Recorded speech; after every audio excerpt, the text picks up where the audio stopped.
On board here now, this is where McLaughlin had that phenomenal accident earlier today. He just bottoms out again. We saw this in practice, T-Bell. This car running very, very low, but there are limits to that. Too much apex curve, I think, there with the left front. So for McLaughlin, it was dropping the right front off track.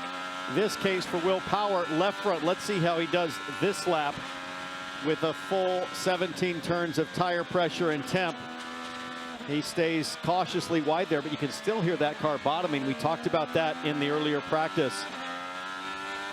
A few drivers deciding to start on that soft compound, the red sidewall tire. That's Rossi, Rasmussen, Kiffin Simpson, and Scott Dixon, which is a big surprise. Oh, but he's into the wall. Wow.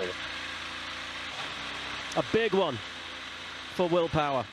Oh, yeah.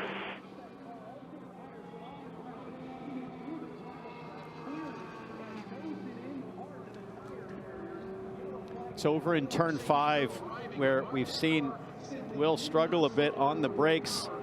But no, to get that far to the barrier that quickly, that smells like a failure of some kind to me. Or did he drop tires like what we saw out of McLaughlin in the approach to the brake zone? We'll have to see, but most critically, AMR safety team right there. Now, different than the McLaughlin crash, this was a sudden arrest of speed. As you can see, the Armco's bent back behind the tire stack, but luckily Power climbing out under his own power. Let's watch those right sides. No, he's fine. Yeah, that looks like a stuck throttle. Something like that. Either rear brakes didn't go. You saw both fronts locked up there smoking. If we get the onboard again, yeah, it does look, oh, he's just going so quick. Let's listen. A big brake failure. Copy that, are you all right? Oh, goodness me. The Horrible worst feeling in the world. Looking at the wall coming towards you at 100 miles an hour, knowing there's nothing you can do to stop from hitting it.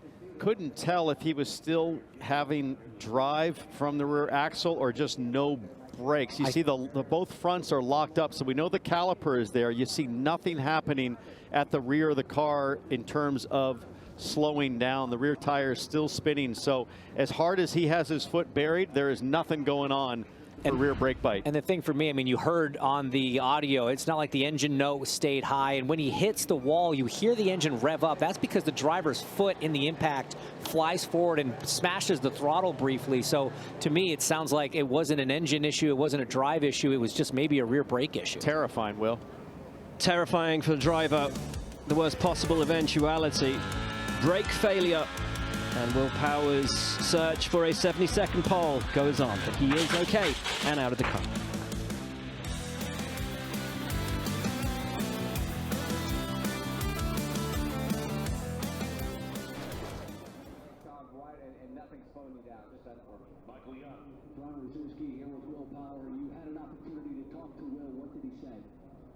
First and foremost, he's okay. Just had to go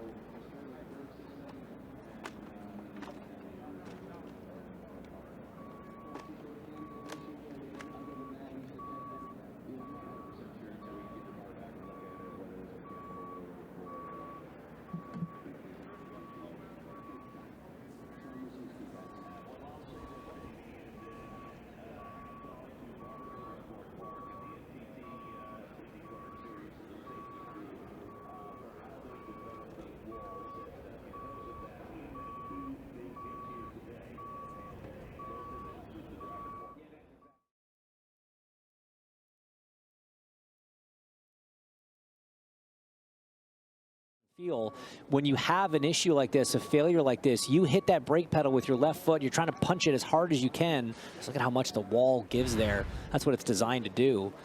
But you hit that brake pedal and immediately everything else changes. You know that initial input didn't respond the way it was supposed to. Nothing is going to be as it's supposed to. And unfortunately, when you're coming from a higher speed part of the track into a big brakes on a low speed corner, this is the result. This is worst case scenario.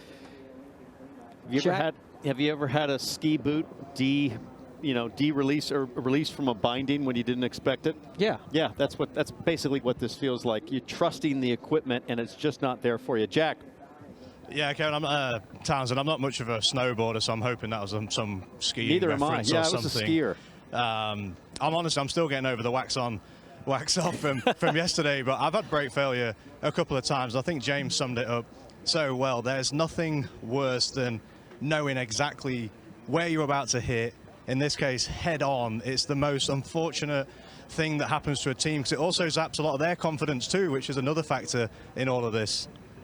Yeah, something went horribly wrong to cause this to happen. We really can't speculate at this point what might have led to it. But you don't recover from that instantly. It's a big loss of confidence.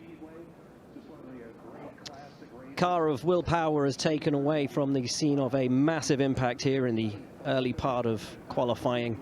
A brake failure has launched the 26 Andretti Honda into the barrier. Will Power has extricated himself and walked away from the scene. A difficult start to the 2026 season for him. Another view of this crash from overhead. This is the moment where he realized the car was not going to be slowing down. And Hinch, we've been talking about this a little bit, and we will talk about this when we come back. But that immediate moment of fear and realization that you're not coming out of this in a good way. Will Power out of qualifying.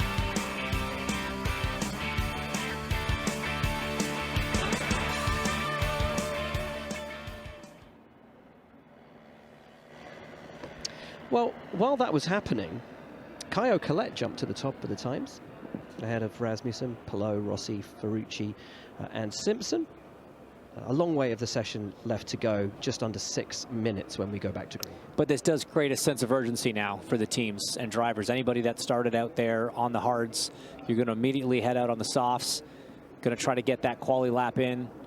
It's going to be frantic. You're going to have trouble finding that clean bit of racetrack. You only have half as many cars on track in qualifying as you do in practice, but even still, with only 12 cars, it's sometimes such a struggle to find the gap you want. And if you're Andretti drivers Marcus Ericsson and Kyle Kirkwood going in Group 2, you are hoping that this race car quickly gets back to your team so they can assess what exactly led to this problem. Is it systemic, something that could happen across all of our cars? Is it going to be unique to Will Power? That's something I'd be wondering if I'm the teammate sitting on pit lane waiting to fire off for my qualifying run. And it's just so tough. You know, you've just come off your best result of the season, your first podium with the team at Arlington, and you're kind of hoping that you've turned that corner. You know, after issues at St. Pete, issues at Phoenix, you saw the graphic there, multiple incidents, multiple crashes. And a lot of them were braking related. You go back to St. Pete crash in practice 2.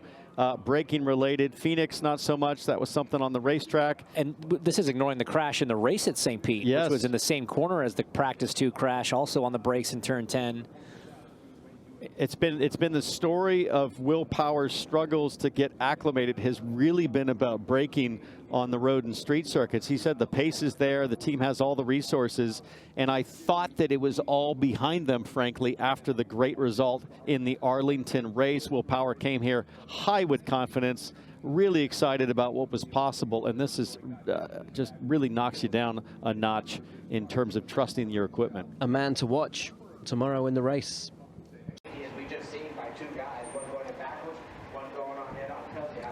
A very sad looking and battered 26 Andretti Honda is taken back to be worked on, and not for the first time this year, sadly, for Will Power. What a tough start to 2026 it has been, and it started at the start in St. Pete.